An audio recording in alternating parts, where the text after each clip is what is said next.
Bonjour à tous, c'est Nicolas Pomarède. Alors on y va sur les marchés aujourd'hui. Je vais shorter le titre Tesla. Vente au marché, 70 titres. On est le 30 octobre 2020. On va voir comment ça va se passer, cette séance.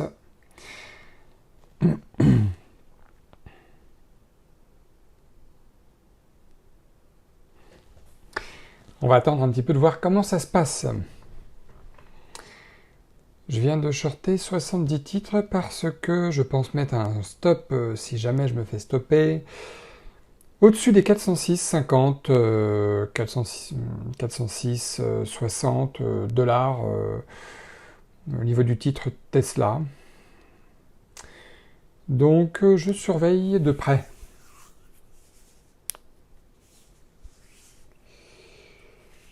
Là, l'idéal, ce serait que ça casse son plus bas, 403,82 au niveau de la flèche, et ça provoquerait une accélération à la baisse normalement. Alors, Apple.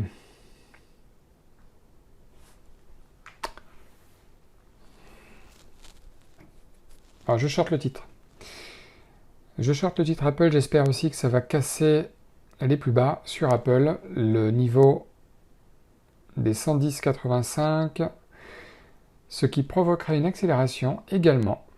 Voilà, c'est fait. Alors après, il faut se saisir de l'objectif assez rapidement.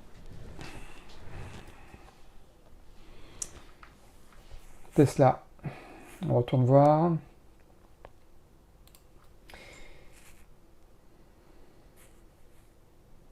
Regardez comme il y a beaucoup plus de vendeurs dans le carnet d'ordre. Tesla, je vais mettre un ordre limite sur Tesla. Autour des 402,67. Ça me semble pas mal. Ah, ça a fait une touchée. C'est bon, 133 dollars sur Tesla. Parfait, en 3 minutes. Belle cassure de niveau. Faut pas oublier qu'on est dans le premier quart d'heure là, donc c'est vraiment une stratégie de scalping là dans les 15 premières minutes. Faut vraiment faire gaffe. Vous voyez là, Apple, je vais sortir. Voilà, c'est fait. Je sors d'Apple, je suis moins 17 dollars, c'est pas grave. Si je me repositionne après, je le sens pas trop. Apple, c'est très piégeux. Donc, je préfère faire attention. Alors, Apple, là, se redessine bien. Finalement, il n'a pas arnaqué son monde. Donc, voilà. Je vais attendre un peu, Apple.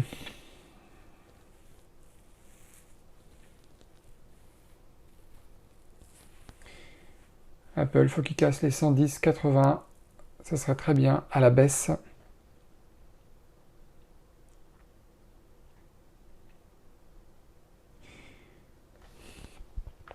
Petite alerte si jamais le marché va dans le mauvais sens.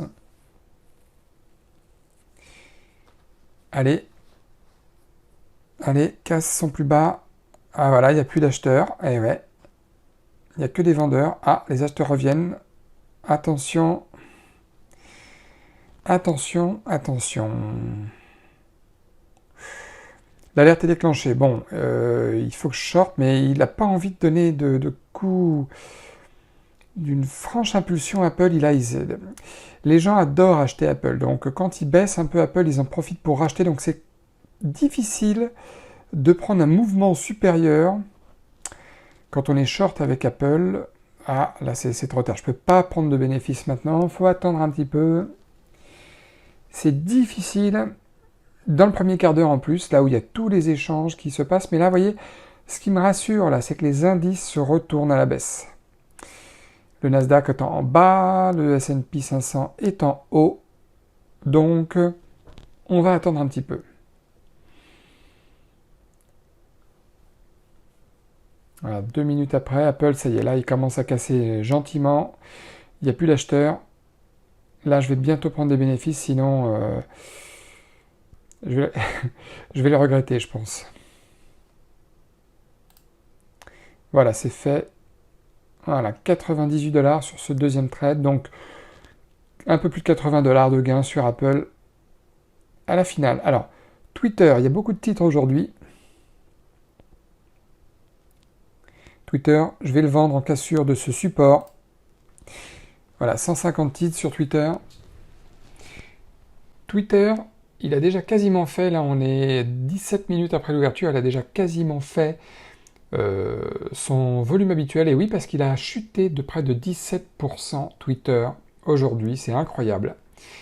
J'ai un stop mental là au-dessus du VWAP, grosso modo 130$ de perte si jamais ça se retourne, donc je vais essayer de prendre un mouvement, sachant que Twitter il a déjà fait un beau mouvement, son plus haut est à 45,18 et 43,51 pour son plus bas, donc il a déjà fait un range moyen satisfaisant, il a un range moyen d'environ 2$ Twitter, mais faut faire gaffe parce que le point d'entrée n'est pas idéal. Non pas que j'aime pas vendre sur un support, sur un breakdown, mais j'aime bien vendre avec un point un peu plus haut. Donc je vais attendre un petit peu. Sur Twitter, tant pis, si je sors maintenant, allez hop, 64$ de gain, faut faire gaffe. J'enlève l'alerte, je vais peut-être le regretter un petit peu, mais c'est pas grave. C'est pas grave, pas de regret. Alors, voyez, je vous montre un peu ce qui s'est passé. Tesla, on est dans une tendance de fond haussière, mais là, cette bougie-là, graphique jour, c'est une bougie assez impulsive qui perce là le chiffre rond des 400$. Donc vous voyez peut-être pas, mais le chiffre rond des 400$, il est ici. Et 400$, c'est un gros chiffre rond. Une fois que c'est percé, c'est un endroit où beaucoup de gens posent des stops. Des gens qui étaient acheteurs et qui posent des stops quand le marché a monté autour des 450$ sur Apple. Et du coup, qui se font stopper. Et ce qui provoque une accélération. La Tesla, graphique 15 minutes. Regardez comme c'est magnifique. Une tendance corrective, clairement baissière, hein, parce que voilà, on est sous les moyennes mobiles en plus. On casse des plus bas, là, on casse un nouveau point bas depuis plusieurs semaines sur Tesla. Le graphique 5 minutes, bon, c'est très clair également qu'il est baissier, une belle impulsivité sur Tesla aujourd'hui, alors que hier, vous voyez, Tesla était en range toute la journée. Et là, Tesla a baissé comme il faut sur ce dernier jour de la semaine, les derniers jours du mois, ce vendredi 30 novembre. Apple, alors vous voyez, on est sur un graphique 5 minutes, mais je vais vous montrer un graphique jour. D'abord, Apple, vraiment même scénario, on est sur une tendance de fond haussière, mais le marché est sous les moyennes mobiles. Vous voyez, les moyennes mobiles ne sont plus aussi parallèles et aussi belles qu'elles l'étaient pendant le milieu de l'année. Hein. Et du coup, là, il y a une phase d'hésitation claire et nette. Graphique 15 minutes, pareil que Tesla, on est sous les marchés, on est sous les moyennes mobiles, on a cassé le chiffre rond des 110$, on a cassé des plus bas depuis plusieurs jours. Il ne faut pas oublier qu'on est dans une période d'élections américaines, donc le 3 novembre prochain, il y a les élections américaines, donc il y a beaucoup d'incertitudes sur ce qui va se passer, donc il y a des gens qui commencent déjà à vendre un petit peu leur titre, tout simplement. Apple en une minute, vous voyez, il a beaucoup plus baissé que prévu. C'est incroyable, mais bon, il n'y a rien à regretter, l'important c'est de suivre le plan.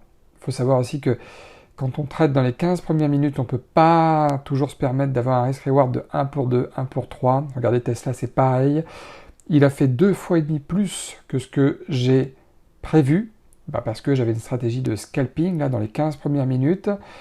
Aucun regret là-dessus. Twitter, bon, pour l'instant, il ne descend pas plus.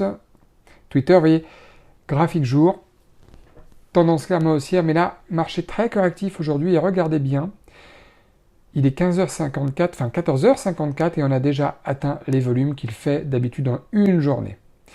Là, 24 minutes après l'ouverture, Twitter a déjà fait ses volumes habituels. Ça veut dire qu'il y a quelque chose de négatif qui se passe sur Twitter, mais quoi? J'en sais rien. Mais tout ce que je sais, c'est que je le vois là, à travers ce graphique 15 minutes, où on a cassé un très gros chiffre rond et un très gros support, celui des 45$. Ça veut dire qu'il y a quelque chose qui se passe. Vous voyez, 17% de baisse par rapport à la veille.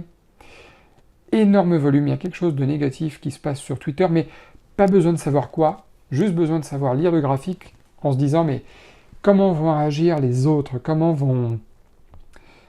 quoi vont penser les autres? Est-ce qu'ils vont paniquer ou pas? Et là, le marché a ouvert en baisse, il a corrigé un petit peu en hausse, et puis ensuite il a recassé à la baisse, et c'est pour ça que je l'ai shorté à ce niveau-là, avec évidemment pas un énorme profit, d'accord, mais j'ai su tirer profit d'un mouvement de baisse.